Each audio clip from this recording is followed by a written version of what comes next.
But as you can see now, they're making it out with that infant.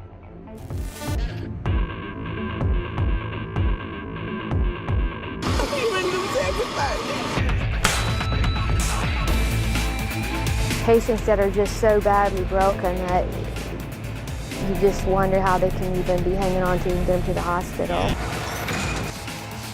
That would bust this case wide open. Rushed to save the lives of one of the young victims. Daddy! His name is Buddha, and he's melting the fat away by working out on an underwater treadmill.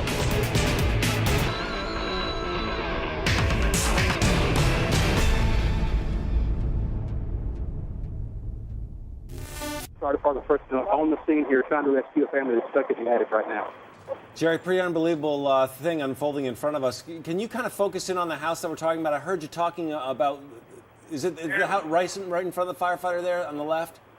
It is. It's the gray house that has kind of a maroon-type shutters. Yeah. I'll see if I can show you the window that's out upstairs. You can see where they may have tried to make communication with people out here on the ground. Okay, okay. They are stuck up there. And fire department personnel went into that front door. As you can see now, they're starting to come out. I'm not sure. Let's see. I can't.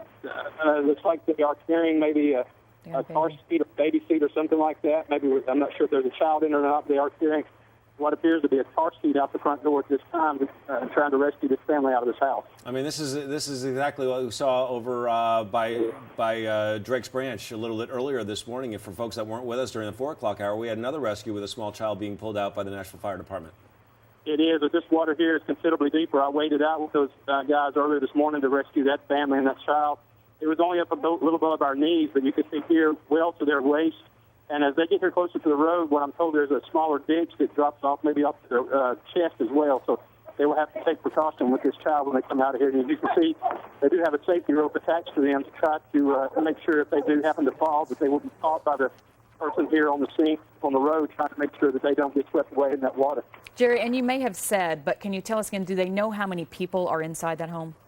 I'm not sure how many people are inside the home. I just heard them saying that there was an infant and a family, so we're not sure if there's 2, 3, or how many. But as you can see now, they're making it out with that infant. And right here you can see they're just sniffing into that deep water up to their waist. Now they're making a Oh, wow. Off the and curb. now maybe dry land. Incredible pictures. Is there any chance that anyone else in this neighborhood, because clearly several homes are underwater, is anyone else in danger that we know of? We haven't heard. I know they were talking about several homes here on Gibson Drive, but this one right now is the one that the focus is definitely on. You can see that small child actually asleep parked here, really not. He's just kind of oblivious to what's going on. Right. The baby sleeps through the high water rescue, Jerry. That's great.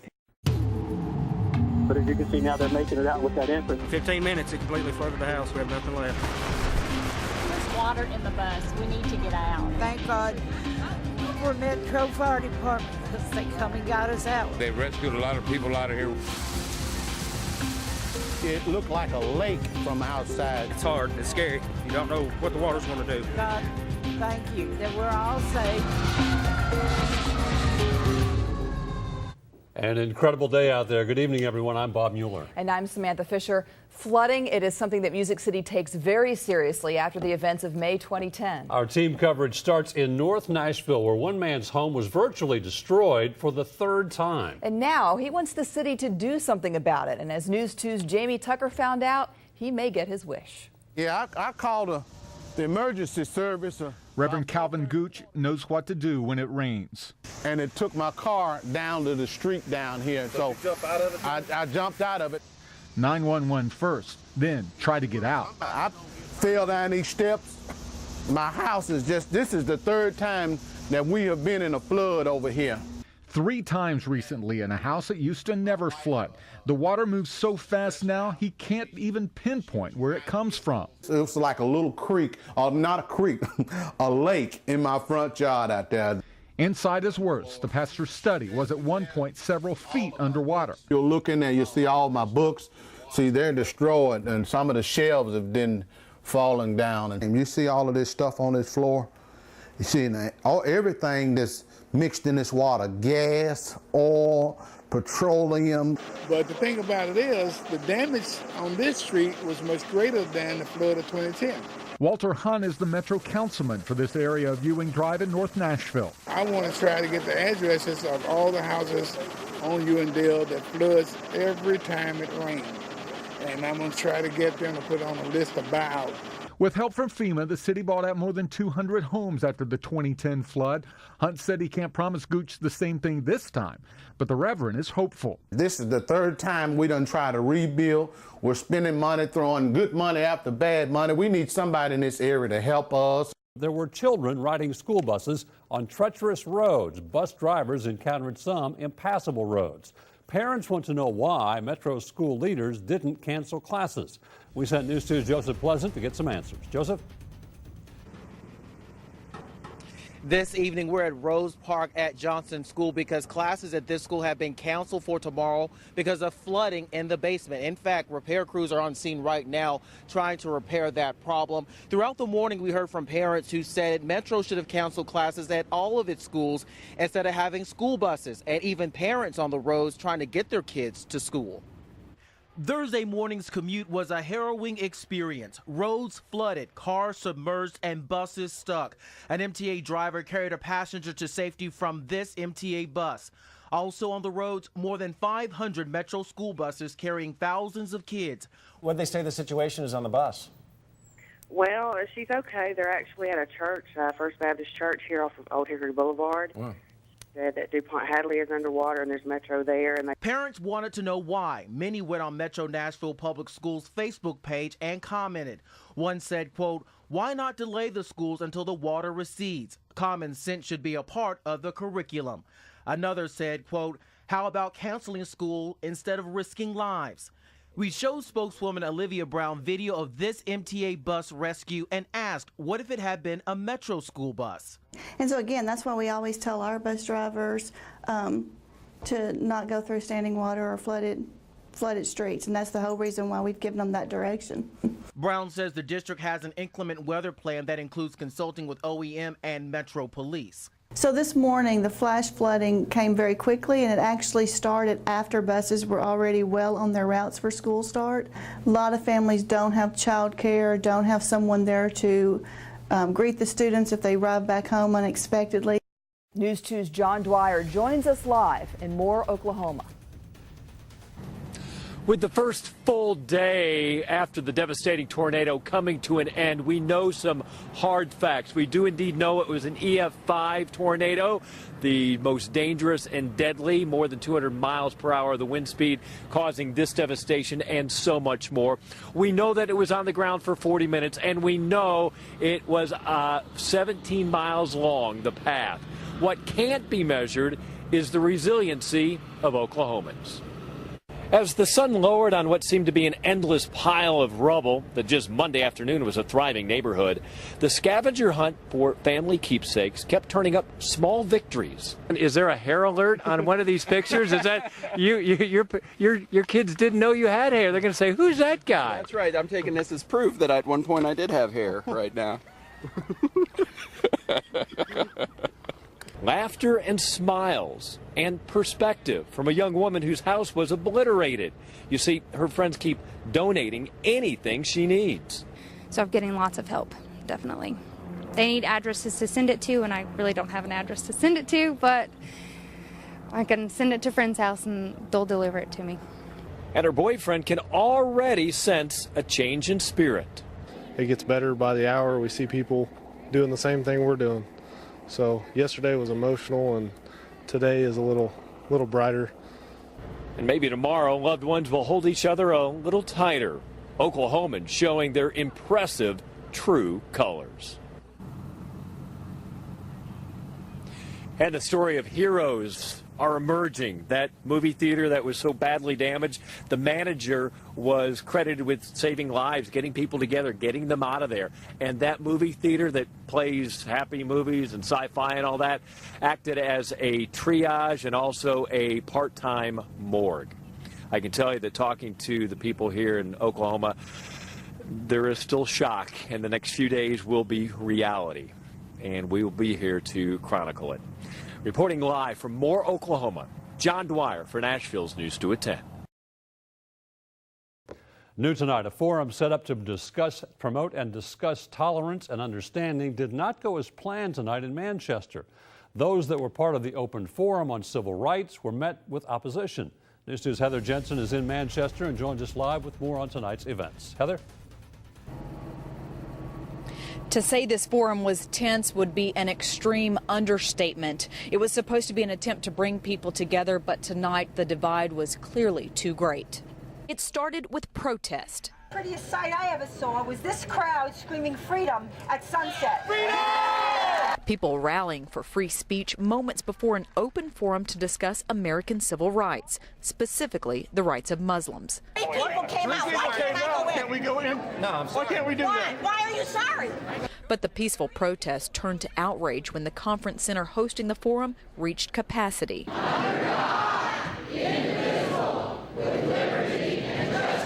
Those that made it inside showed a sign of unity when the forum began with the Pledge of Allegiance. But that unity was fleeting when Bill Killian, U.S. Attorney for East Tennessee, tried to educate the masses on hate crimes. He was nearly shut down. Folks, I'm not going to fight this. When he tried to discuss the First Amendment, a right guaranteed to all citizens, the message seemed to miss the mark. In this country, hateful speech is allowed. The responsive crowd gave FBI agent Kenneth Moore a bit more respect as he addressed their concerns. Some of you who are here tonight believe that our presence here was simply to step on and stifle your First Amendment right to peace. Nothing could be further from the truth. But as the forum moved forward, the worst took over the better of the crowd. A mosque was burned down in Columbia, Tennessee. Shame on you. Because of the numerous outbursts, the Q&A session at the end of this forum was limited to just a handful of questions. It's extremely important to point out that not everyone in this crowd was disruptive. Several people tried to convince the crowd to be calm and be respectful of the speakers that were here tonight. Unfortunately, that didn't happen. In Manchester, Heather Jensen, Nashville's News 2. Her life was cut short in a manner almost unspeakable. A brother told us he could barely talk about what happened to his sister. Leaving someone on the side of the road like a animal. A makeshift memorial is still testament to where Olivia Smith was found dead. It was on a quiet East Nashville street last February within sight of her home. She was just a sunny golden child. Clutching a portrait of the young makeup artist who is now gone, Olivia Smith's mother, brother, and best friend hoped for answers last February. 7 months later, investigators can't tell them much for certain. We've gone through 1,000 scenarios as to what could have happened, but we just don't know exactly what did happen. In looking into this case, here's what we do know about the last few hours of Olivia Smith's life. She had been at some bars in the popular Five Points area in East Nashville. According to police, on February 20th, Olivia was walked to a cab by a female friend. She and other witnesses saw Olivia get in a van-type vehicle alone with a male driver. It was about 2 a.m. on a night when the temperature was in the 20s. She was found, I guess, right about where the memorial is set up.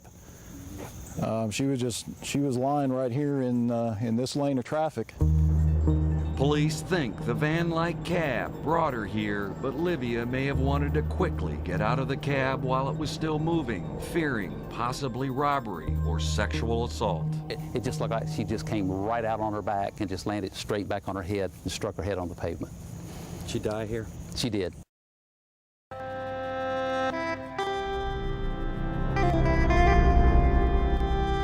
It's very humbling, and sometimes it's a very nervous feeling. So then there's that sense of pressure, and there's that sense of they've done everything they can do, they haven't got anywhere, so now they called you to come get them. Time is 18:15, left, right, and overhead, turn up. They've called you for the sickest of the sick. You gotta be on your A game to be able to take care of this. It does get stressful. Blades running, you're worried about the safety, you're worried about the scenes, you got to take care of the patient. So I mean, there can be some distractions, but and that's why there's two of us, and we can teamwork on it and take care of it. They never know what I'm going to get. I still get surprised by things that I've never seen before because you just can't possibly prepare for every situation. There's always going to be something I haven't seen yet.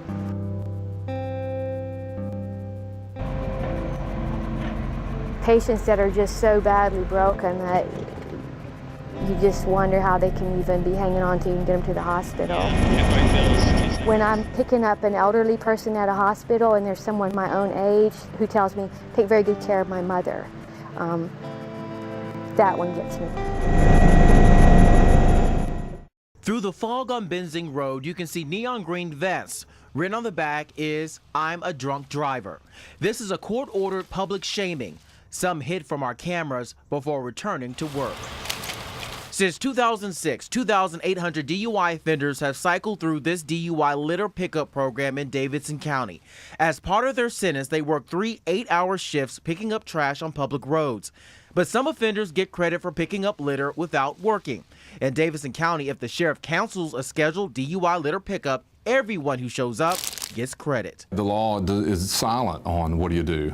Weather is one. Obviously, if it's below zero, I don't think you want people out. I don't want my staff out having to work in that either. The sheriff's office has canceled 52 pickup details this year. The sheriffs couldn't tell us how many offenders got credit for those days. I sat down with Sheriff Darren Hall to find out about his cancellation policy. We're not trying to be soft on them. Quite frankly, if they show up and give that effort and we're sitting there and it starts to rain or is raining, we're not going to put our staff at risk. We're not going to put the public at risk. Sheriff Hall says it's simply too dangerous to have offenders and his staff out here picking up trash when the weather's bad or if their equipment is not working.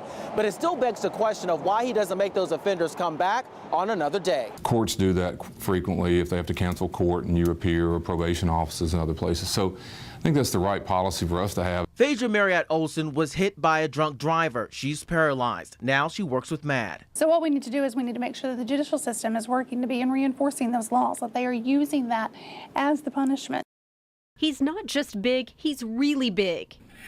His name is Buddha, and he's melting the fat away by working out on an underwater treadmill. One might think, oh, cats in water, that's cruel. How could they do that? But it really has made a huge difference in his health. It's been fantastic.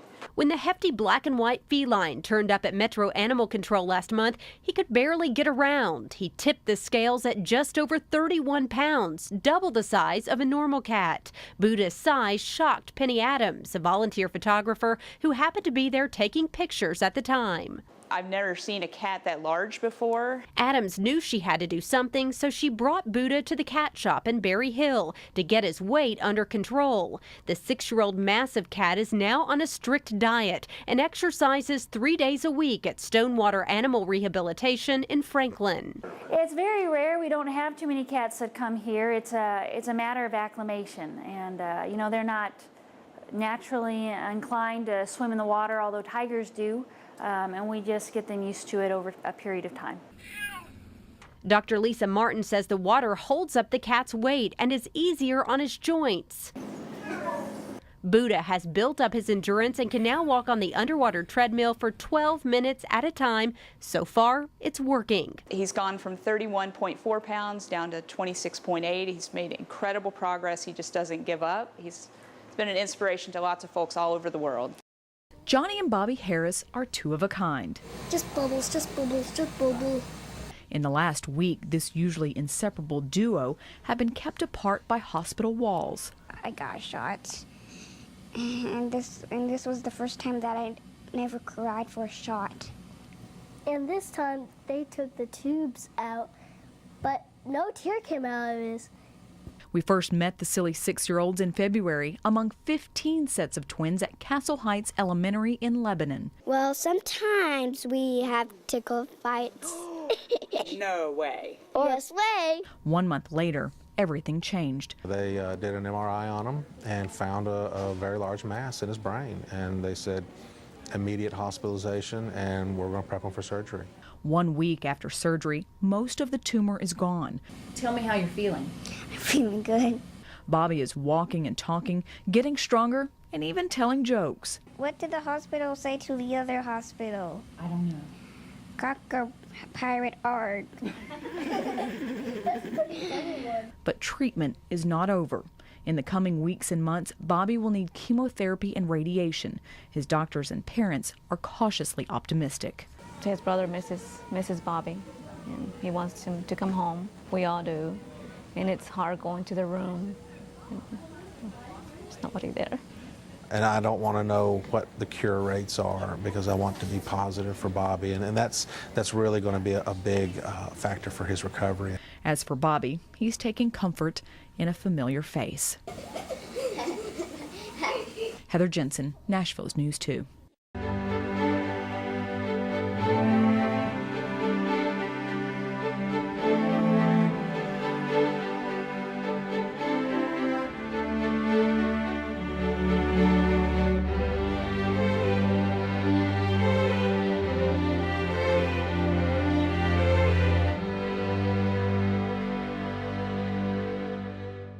Hello, I'm Ann Holt, and welcome to Tennessee's Black Heritage. Behind me is Discovering the Civil War, an exhibition on display here at the Tennessee State Museum in Nashville. Now, the highlight of the exhibition is the original Emancipation Proclamation, President Abraham Lincoln's order freeing the slaves in Confederate-controlled parts of the South. The document itself is an important part of American history, and the fact that it's on display here in Tennessee is historic in itself.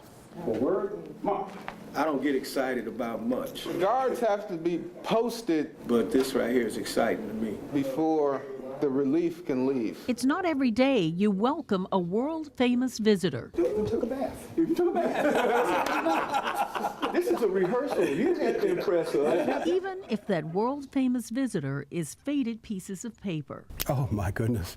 This is probably one of the highlights of our time. We've been doing this for about 6 or 7 years, and all in kind of preparation for this 150th remembrance of the Civil War, and particularly the remembrance of our freedom and emancipation. Detail halt. So this group of reenactors from the 13th USCT Guard. wants to make sure everything is perfect. Take arms. Nope. Oh, not supposed to shut up. Wait for me to come. Oh, to the shoulder. As they stand watch over the Emancipation Proclamation. We are a lucky museum to be able to have this. The Tennessee State Museum is just one of 3 locations nationally to host this historic document. It can only be in the daylight for a very short period of time. And the locations it has been to, including the opening at the National Archives, it's only out for 72 hours. But this now delicate piece of paper had incredible power 150 years ago during the Civil War. What the document says is that all slaves, all people, henceforth shall be free. Now, there were conditions to that. They were applying this document particularly to the Confederate States. But by this time, Tennessee was already under Union control. But just imagine, Rose, this was the whole family living here. Even for slaves who no longer lived in Confederate areas, like here at the Hermitage. The proclamation was important. Middle Tennessee had fallen to the Union already in 1862.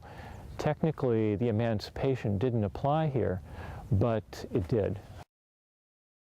Almost like voodoo, Southern California style, the San Diego Chargers had a spell on Tennessee's Titans. And the pass is caught miraculously by Gates. But on this day, the sun did not shine on the boys from SoCal. What about Jake Locker showing the wheels? Nearly 40 yards on the run. Rivers feeling some heat. Hit. Sack! Locker to the 5. Locker to the outside. Green grass in front. Touchdown! Titans! Nick Novak, 38-yard field goal. Kick blocked! Blocked! Pollard blocked it! And the Titans have held again! And a rookie Warrior rose above their game to make history. Fires deep right side, going for Hunter. He's got it! He's got it! Touchdown, Titans! His first NFL catch stole the victory and broke the spell.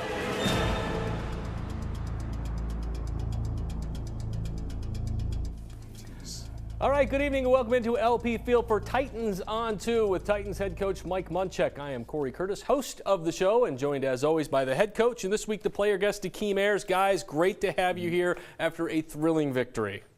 A lot better than last week, I'll tell you that. Well, let's talk about that, Coach. I mean, this is the state of the NFL. When people ask me about the game, I go, this is the way the NFL is nowadays. Sometimes you get one taken away, and then you got to snag one right back. Well, I think we learned from last week. Again, we didn't want to go through that feeling again, playing a game so close, having a great chance to win it. This week, again, we're right down to the fourth quarter. The defense, offense kind of worked well together, got the ball back, won the 4-minute drill, won the 2-minute drill, and gave the offense a chance to win it, and they did. Akeem, so much has been talked about Jake Locker and that drive to win that game. When a quarterback shows not just the offense, but the defense, if you get him the ball, he can do it. How big is that for a team? I mean, that's huge. Just to, have the faith in your quarterback, when we're down in games and he can take the ball and offense take the ball down and drive, long drives and to go ahead for the win, that's huge. It gives the entire team, it motivates the entire team.